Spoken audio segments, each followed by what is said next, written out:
Oke, selamat datang di pembahasan kita kali ini. Kita akan coba bedah sebuah buku yang diagnosisnya soal krisis iklim itu, wah radikal banget. Judulnya, Ekologi untuk 99%. Yuk kita langsung mulai aja. Coba deh, pernah kepikiran nggak sih? Kayaknya semua orang dari politisi sampai perusahaan besar lagi rame-ramenya go green ya kan?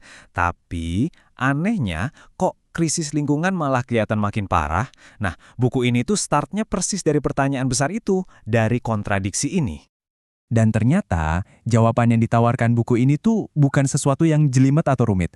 Cuma satu kata. Tapi kata ini provokatif banget. Kapitalisme. Yap, menurut buku ini, ya itulah akar masalahnya. Wow, ini tesis yang berani banget, dan kita akan coba bedah bareng-bareng. Oke. Sebelum kita jauh ngebahas hubungannya sama ekologi, penting banget nih kita samain persepsi dulu. Gimana sih buku ini mendefinisikan apa itu kapitalisme? Jadi gini, poin utamanya, dalam sistem ini, barang-barang itu diproduksi bukan utamanya buat menuhin kebutuhan kita loh. Tujuannya cuma satu, dan ini yang paling utama. Cari untung, profit. Jadi, profit itu di atas segalanya, bahkan di atas kebutuhan dasar manusia. Nah, ini nih mesinnya, jantungnya sistem ini. Ada siklus yang nggak pernah berhenti. Jadi karena ada persaingan, setiap perusahaan itu dipaksa buat terus-terusan muterin labanya lagi. Buat apa? Ya buat ningkatin produktivitas, biar bisa ngerebut pasar lebih banyak. Aturannya simple aja, tapi brutal. Grow or die. Tumbuh atau ya mati. Oke, sekarang kita masuk ke bagian yang paling seru dari buku ini. Di sini, mereka coba ngebantah mitos-mitos yang udah umum banget kita dengar soal penyebab krisis lingkungan. Mitos nomor 1 yang kayaknya paling sering kita dengar, ini semua karena kita konsumtif banget. Jujur deh, kita semua pasti pernah kan ngerasa bersalah soal ini. Seakan-akan krisis ini tuh ya salah kita, gara-gara kita belanja ini itu. Tapi pertanyaannya, emang sesimpel itu yang masalahnya? Coba kita lihat perbandingan ini deh. Kelihatan banget jomplangnya. Di satu sisi, ada pilihan kita sebagai konsumen. Tapi di sisi lain, lihat deh kekuatan para produsen. Mereka sengaja bikin produk biar cepat rusak, mereka ngelobi biar transportasi umum susah diakses, mereka bahkan bisa dibilang menciptakan keinginan kita lewat iklan yang biayanya triliunan. Jelaskan kekuatan kita nggak sebanding sama sekali. Dan ini dia datanya. Angka ini benar-benar bikin kita mikir ulang. Bayangin, bukan jutaan orang tapi cuma 90 perusahaan. 90. Dan mereka ini bertanggung jawab atas 2/3 dari seluruh emisi gas rumah kaca industri sejak dulu. Fokus kita langsung geser total kan? Dari yang tadinya nyalahin konsumen perorangan, sekarang jadi ngelihat ke arah produksi korporat. Jadi kalau ditarik benang merahnya, argumen buku ini jelas banget. Masalah intinya itu bukan di overconsumption, bukan di konsumsi kita yang berlebihan, tapi di sistem overproduction, produksi yang berlebihan. Yang mesinnya ya itu tadi, persaingan tanpa henti. Oke, lanjut ke mitos kedua. Yang ini juga pasti sering banget dengar. Bukan kita kok masalahnya, itu tuh Tiongkok. Ini argumen andalan banget ya, buat lempar tanggung jawab. Tapi, coba kita lihat data sejarahnya. Buku ini nunjukin gambaran yang beda jauh.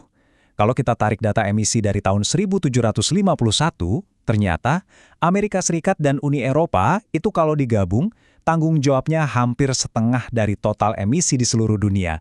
Jauh banget di atas Tiongkok. Dan bahkan nih ya, kalau kita ngomongin emisi Tiongkok yang sekarang, ada fakta yang sering dilupain. Buku ini ngasih lihat, sekitar 20-30% emisi mereka itu asalnya dari mana coba? Dari pabrik-pabrik yang bikin barang ekspor. Ekspornya kemana? Ya, ke kita-kita juga, konsumen di negara-negara barat.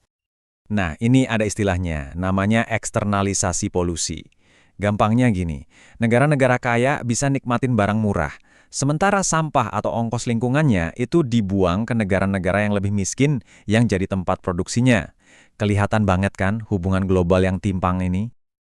Oke, setelah ngebantah mitos-mitos tadi, kita sampai di pertanyaan yang paling krusial. Kenapa sih menurut buku ini, ide soal kapitalisme hijau itu pada akhirnya bakal gagal? Iya, saya tahu. Pasti banyak yang mikir, tapi kan sistem ini bisa dong beradaptasi, jadi hijau dan berkelanjutan. Ini argumen yang valid dan paling sering muncul. Nah, kita lihat yuk jawaban dari buku ini. Jawabannya ada di satu konsep kunci. Namanya efek pantul atau rebound effect. Cara kerjanya gini deh. Bayangin, ada teknologi baru yang bikin sesuatu jadi lebih efisien. Harusnya kan bagus ya, jadi lebih hemat. Tapi, dalam sistem yang wajib tumbuh, penghematan itu malah dipakai buat ekspansi lebih gede lagi. Contohnya jelas banget tuh. Walmart pakai truk yang lebih irit bensin. Uang hematnya bukan disimpan, tapi dipakai buat buka lebih banyak toko. Hasilnya, total emisi malah nambah. Terus ada lagi, ilusi soal ekonomi digital. Kita sering mikir kalau ini tuh bersih, nggak berbekas gitu kan. Kenyataannya, jauh panggang dari api.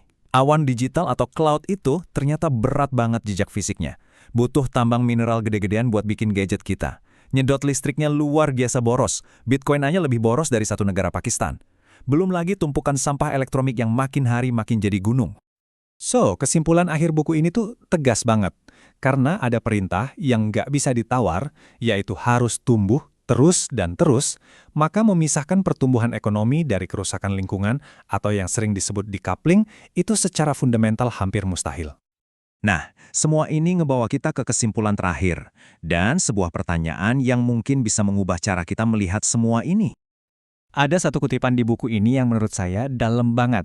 Berjuang untuk nyambung hidup dari hari ke hari dan berjuang untuk mencegah akhir dunia, itu adalah dua perjuangan yang sebenarnya sejajar. Wow, ini langsung nyambungin isu raksasa kayak krisis iklim dengan perjuangan kita sehari-hari buat bayar tagihan. Jadi, kalau mau dirangkum jadi satu kalimat, tesis utama buku ini adalah krisis lingkungan itu bukan sekedar kumpulan masalah-masalah kecil yang terpisah, bukan. Tapi ini adalah konsekuensi logis, akibat langsung dari cara kerja sistem ekonomi kita. Dan sebagai penutup, saya mau tinggalin satu pertanyaan buat kita renungkan bareng-bareng. Kalau memang benar krisis iklim ini cuma gejala dari sistem ekonomi kita, lantas apa artinya itu buat solusi-solusi yang selama ini kita bicarakan? Solusi seperti apa yang sebetulnya kita perlukan?